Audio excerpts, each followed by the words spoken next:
अस्सलाम वालेकुम and welcome to the white teacher. The reading month continues और आज जो किताब मैं आपके साथ शेयर कर रही हूँ वो मेरे लिए इसलिए बहुत स्पेशल है क्योंकि वो मेरे अब्बा की बहुत पसंदीदा किताब थी।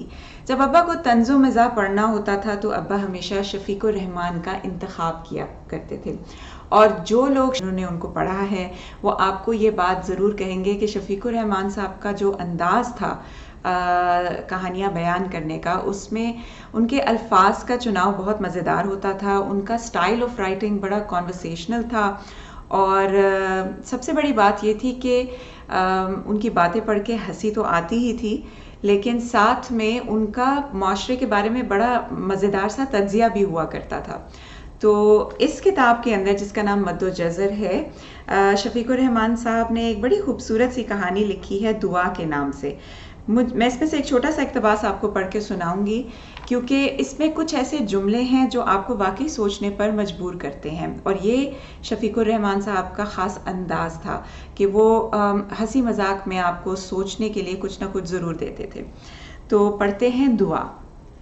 बाज़ औक़ात इंसान सोचने लगता है कि हम दुआ क्यों मांगते हैं। हमारी ख्वाहिशें, हमारे ख़यालात, हमारे दिलो दिमाग क्या चीज़ है जो खुदा से पोशीदा है। जो कुछ हम सोचते हैं सब कुछ खुदा जानता है।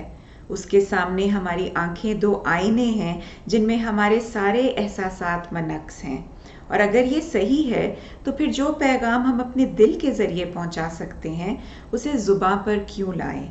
ज़ुबां पर लाने से असर जाता रहता है, वो बात नहीं रहती। एहसासात और उनके इजहार में ज़मीन व आसमान का फ़र्क है। बहुत सी ऐसी बातें हैं जो हम दिन में कई मर्तबा सोचते हैं लेकिन उनका इजहार मुश्किल है। अगर हम इन्हें अल्फाज में मुंतकिल करना चाहें तो सही तौर पर नहीं कर सकते। या तो ये हो कि हमारी दुआएं बेहद मुख्तसर हों और बेगर्ज हों, बस हम खुदा को याद कर लिया करें, उसकी नेमतों का शुक्रिया और उसकी अज़मत और जलाली का एतराफ़ करके दुआ ख़त्म कर दें। या हमें चाहिए कि हम दूसरों के लिए दुआएं मांगें और हमारी दुआओं में खुद गर्जी ना हो बल्कि वुसअत हो। लेकिन हम अजीबोगरीब दुआएं मांगते हैं। अगर कोई पास खड़ा सुन रहा हो तो हंस हंस कर दोहरा हो जाए, आज हम फलां चीज़ मांग रहे हैं, और चंद दिनों के बाद किसी मामूली से वाक़ये के से मुतासिर होकर उसी चीज़ से दूर रहने के लिए दुआएं मांगने लगेंगे। एक ही घर में रहने वाले दो भाई मुख्तलिफ दुआ मांगते हैं। एक चाहता है कि आज बारिश ना हो, ये घटा साफ गुजर जाए, वरना आज क्रिकेट मैच नहीं हो सकेगा। दूसरा चाहता है कि आज खूब मूसलाधार बारिश हो क्योंकि वो अपनी मंगेतर के घर जा रहा है और अगर बारिश रही तो सारा दिन वहां गुजार सकेगा। उधर खुदा को अपने सब बंदों से एक जैसी मोहब्बत है, किसे खुश करे और किसे नाराज। कभी मुद्दत तक दुआ कबूल नहीं होती, ख्वाह दिन में सैकड़ों मर्तबा भी दुआ मांगे तब भी कुछ नहीं होता। बाज़ औक़ात जो हम मांगते हैं वो दर हकीकत हमारे लिए बुरा होता है और खुदा जानबूझकर हमारी दरख्वास्त रद्द कर देता है। हमें उसका एहसास देर में होता है, और कितनी दफ़ा ये भी होता है कि हम शोरो गुल मचाकर खूब गिड़गिड़ा कर दुआ मांगते हैं लेकिन वो अल्फाज फ़कत हल्क से निकलते हैं, दिल से नहीं निकलते। दिल कहीं और होता है।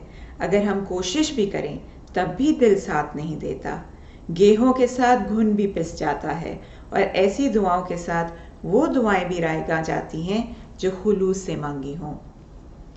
और कुछ दुआएं देखते देखते यूं कबूल हो जाती हैं, ख्वाह मुँह से एक लफ्ज़ ना निकले, होंठ खामोश रहें, हम दिल ही दिल में खुदा से सब कुछ कह दें और खुदा सुन लेता है।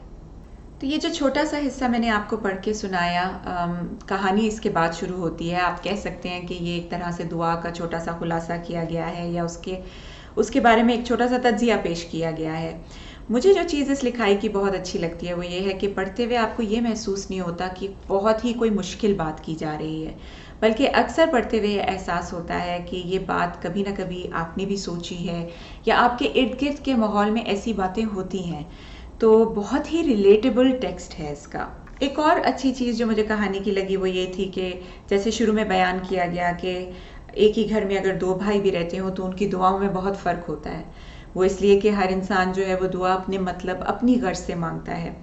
تو جب کہانی آپ پڑھنا شروع کرتے ہیں اور کرداروں کو سمجھنا شروع کرتے ہیں تو میرے خیال سے پڑھنے والے کی حیثیت سے ہر انسان یہ اس بات پہ اتفاق کرے گا کہ جب آپ کہانی پڑھ رہے ہوتے ہیں تو کوئی نہ کوئی ایسا کردار ضرور ہوتا ہے کہانی میں جس سے آپ انسیت محسوس کرتے ہیں، جو آپ کی ہمدردی سمیٹ لیتا ہے، اور آپ کو ایسا لگتا ہے جیسے کہ کہانی میں اگر جیت ہونی ہے تو وہ اسی کردار کی ہونی چاہیے۔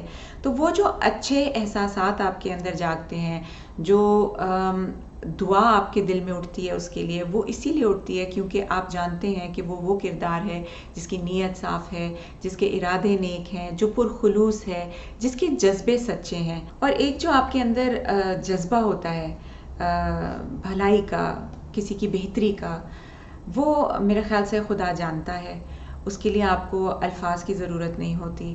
اللہ تعالیٰ خود ہی وہ راستے آسان بناتا ہے، اور دعا بہت خوبصورت چیز ہے، لیکن میرے خیال میں وہ جس طرح سے بیان کیا گیا ہے کہ ہماری دعاؤں میں غرض نہیں ہونی چاہیے بلکہ اس میں وسعت ہونی چاہیے۔